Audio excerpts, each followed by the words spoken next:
Olá, pessoal, tudo bem? Eu sou Ana Cândida, sua farmacêutica favorita, e estou chegando aqui para vocês no nosso canal, né, o canal da Fórmula Ativa, com mais um assunto que é de interesse de todos, o pessoal andou pedindo, queda de cabelo, como ocorre, fatores que influenciam e o que usar. Então, hoje eu vou falar um pouquinho disso, mas antes disso, eu vou pedir para vocês, por favor, deem o seu joinha aí no nosso canal, no nosso vídeo, para que a gente vá ganhando relevância, ganhando cada vez mais seguidores. Se você se interessa por esse assunto ou conhece alguém que tem interesse nesse assunto, por favor, compartilhe esse vídeo e se inscreva aqui no nosso canal, para você estar sempre por dentro dos vídeos que a gente está trazendo. O objetivo desse canal, canal de uma farmácia de manipulação, mas é trazer conhecimento para que vocês possam sim comprar os produtos de vocês, medicamentos e tudo, e não serem enganados por aí. A gente sabe que tem muita propaganda enganosa, muita coisa que promete mundos e fundos e na verdade não funciona. Então vamos lá, vamos começar aí falando um pouquinho do couro cabeludo, né? Então, o couro cabeludo, eu vou trazer algumas curiosidades e depois eu vou trazendo mais informações também. Bom, gente, o couro cabeludo humano ele possui cerca de 100 mil fios de cabelo, tá? Cujo crescimento passa por três fases: anágena, catágena e telógena. A fase anágena é aquela fase do crescimento, que ocorre através de uma atividade mitótica ali no bulbo piloso. A catágena a gente chama de fase de involução, que ocorre em decorrência da morte celular programada dos queratinócitos foliculares, desencadeado em uma fase de regressão folicular aguda mesmo.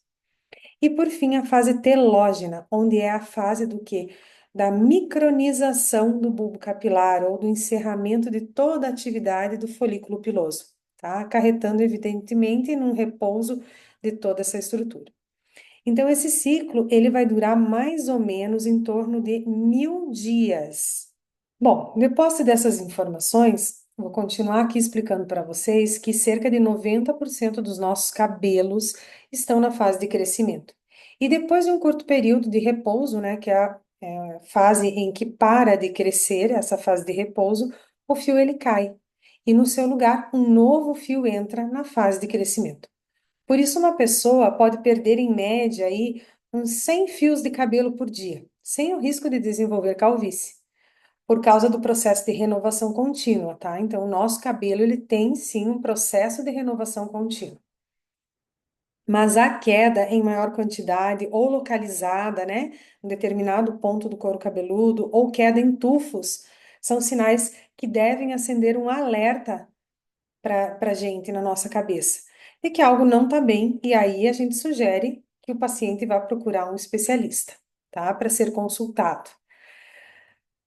A principal causa da queda permanente dos cabelos, ela está relacionada geralmente a fatores genéticos e aos hormônios masculinos. Então, a queda permanente está relacionada a fatores genéticos e hormonais que promovem a atrofia dos folículos capilares e aceleram a queda definitiva.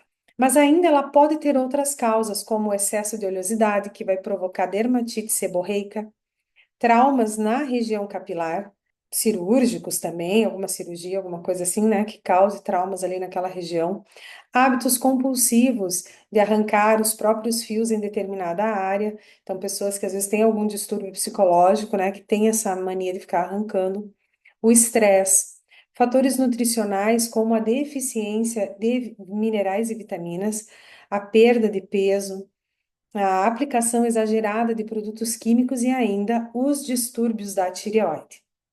Então, gente, a queda, né, de cabelo, ela pode ser classificada em alopécia cicatricial ou não cicatricial, tá? Na alopécia cicatricial, há uma destruição ativa do folículo piloso. Eles são lesados, substituídos por tecido fibrótico, e isso acontece de modo irreversível. Já na alopécia não cicatricial, ela é resultado, né, essa alopécia, de um processo que reduz ou torna lento o crescimento dos fios, sem causar dano ao folículo piloso. Então, quando você vai a um profissional, ele vai classificar o tipo de alopécia. Se aquele folículo já fibrosou, né, já ficou fibrótico e não tem mais como voltar atrás, ou se ele só está numa redução ou um crescimento lento dos fios, né? Mas o folículo piloso ainda está lá. Veja, dentre as principais formas da queda de cabelo não cicatricial, nós temos a alopecia androgenética, a alopecia aerata e o eflúvio telógeno. Bom, vou falar um pouquinho para vocês agora a respeito da alopecia androgenética. Ela impacta pessoas geneticamente predispostas, podendo apresentar-se de uma maneira distinta em homens e mulheres. A ocorrência ela é delineada por um afinamento capilar progressivo, devido a um metabólito da testosterona convertido pela isoenzima 5-alfa-redutase e a dihidrotestosterona, que é o DHT, em folículos pilosos sensíveis a esses andrógenos. Então, onde há ali um encurtamento da fase de crescimento, duração aumentada da fase de repouso e a diminuição do crescimento linear dos cabelos mais finos. A queixa mais frequente na alopecia androgenética, pessoal, é o afinamento dos fios, que ficam ralos e progressivamente o couro cabeludo vai ficando mais aberto. A região mais acometida, ela varia de homem e mulher. Então, no caso dos homens, são as entradas e a coroa, aqui onde ficaria, né, a região da coroa. E nas mulheres é mais a região central que é acometida. Tá, então aqui para alopecia androgenética, né? Que tratamentos eu posso estar utilizando? Então, os tratamentos eles baseiam-se basicamente em estimulantes do crescimento dos fios, bloqueadores hormonais, intradermoterapia capilar, tratamentos com laser e o transplante capilar. Então, eu vou falar um pouquinho sobre os estimulantes do crescimento dos fios. Aqui eu posso citar como exemplo o minoxidil. Acho que todo mundo que já teve queda de cabelo aí ou sofre com os cabelos acabou já utilizando ele em algum momento, né? Ele age como um vasodilatador, então ele melhora a circulação sanguínea local, promovendo ali o alongamento da fase anágena e ainda aumenta o diâmetro e o comprimento dos fios. Já os bloqueadores hormonais, como exemplo aqui, eu cito o finasteride e a espironolactona. Eles são ativos que vão agir na miniaturização dos fios, por inibir aí a enzima 5-alfa-redutase, que vai converter a testosterona em DHT. E este último aí, o último, ele é mais utilizado, em mulheres, tá? A espironolactona. Intradermoterapia capilar, ela é uma técnica que consiste na aplicação intradérmica de ativos como vitaminas, fatores de crescimento capilar, com o objetivo de cessar a queda e também nutrir os fios para que nasçam mais fortes e saudáveis. Tratamentos com laser geralmente são utilizados para estimular o crescimento dos fios. E o transplante capilar, aqui estou citando ele por último, mas ele é tão importante quanto os outros, né? Ele geralmente é indicado nos casos mais graves para recuperar a perda dos cabelos, tá? Então, falamos aqui da alopecia androgenética, agora eu vou falar para vocês um pouquinho sobre o que é a alopecia aerata. Ela é uma doença autoimune crônica, com gravidade que vai variar de pequenas regiões de queda de cabelo, né, em qualquer área, perda completa de todos os cabelos do couro cabeludo ou até mesmo a perda de todos os pelos do corpo. Então, a esse nome, né, a gente chama de alopecia universal. Veja, a ocorrência, ela pode ser em qualquer momento da vida do indivíduo, porém a gente nota que há uma tendência, né, de acontecer nos primeiros 30 anos de vida de uma pessoa. E geralmente ela tá associada a outras doenças autoimunes. Então ela nunca vem sozinha, geralmente associada a outras doenças. A principal característica são as falhas circulares sem pelos ou cabelos, tá? Então são aquelas quedas em rodas que a gente fala. E por que que é importante nesse momento procurar o dermatologista? Porque às vezes pode ser simplesmente um fungo, né? que está atingindo ali aquele couro cabeludo. A extensão também é variada e ela pode afetar poucas regiões ou todo o cabelo da cabeça, que daí seria chamada de alopécia total. Mas o cabelo, gente, é importante a gente dizer que aqui na alopecia areata, o cabelo ele pode crescer novamente, tá? Porque a doença não destrói o folículo piloso, apenas mantém ele inativo durante o período da inflamação. Esse tipo de alopecia ele pode ser tratado com corticoides que podem ser injetados ali na área de calvície, né, em áreas bem delimitadas ou com a supervisão do médico dermatologista ou com formulações tópicas, com associações de ativos que vão promover o crescimento dos fios, como por exemplo o minoxidil. A gente pega bastante formulação que tem minoxidil associado a fatores de crescimento, enfim. Mas daí isso tudo é a critério do médico dermatologista, tá?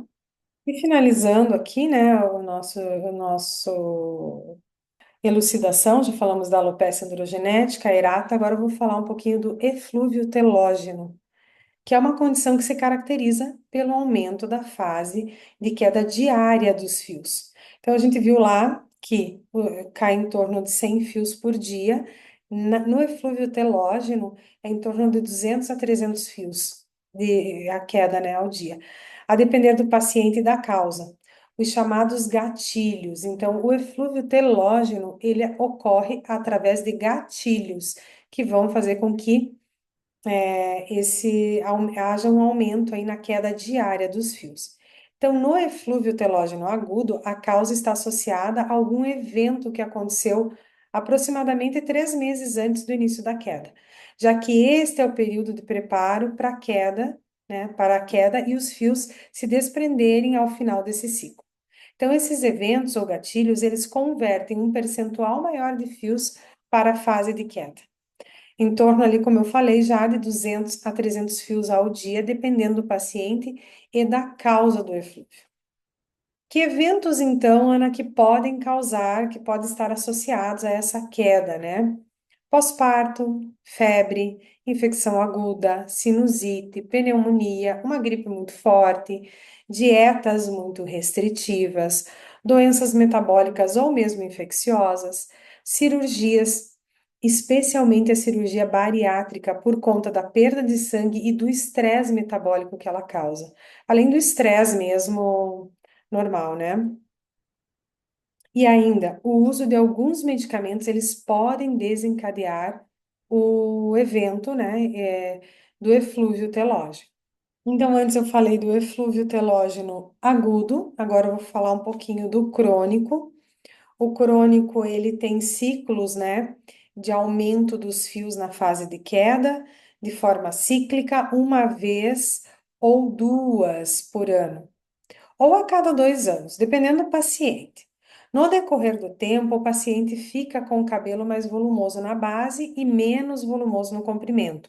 Ou o paciente ainda pode ter o cabelo, né, pode ficar mais curto e com aquele rabo de cavalo mais fino, associado ou não a outras condições que causam a rarefação dos fios. Então, de qualquer forma, se perde muito volume e muito comprimento, tá? O problema nem sempre tem uma causa definida, mas sabe-se que está associado também a doenças autoimunes. E dentre elas, a mais comum, né, é a tireoidite de Hashimoto. Então, ela pode levar a esse eflúvio telógeno crônico. Bom, vimos aqui, né, o eflúvio telógeno agudo e o crônico. O agudo é aquilo que vai ocorrer exatamente, por um gatilho, né? E 3 meses antes, ali, quando o cabelo já está se preparando para cair. Já o crônico, ele ocorre numa forma cíclica, né? De uma ou duas vezes por ano ou a cada 2 anos. Agora veja, o sintoma principal é a queda aguda do cabelo, com o aumento dos fios que caem dia a dia e coceira no couro cabeludo, principalmente na região posterior. Como o eflúvio ele é autolimitado, ou seja, ele tem uma duração predominante de 2 a 4 meses, se não estiver associado a outras doenças, em teoria, não seria preciso tratamento.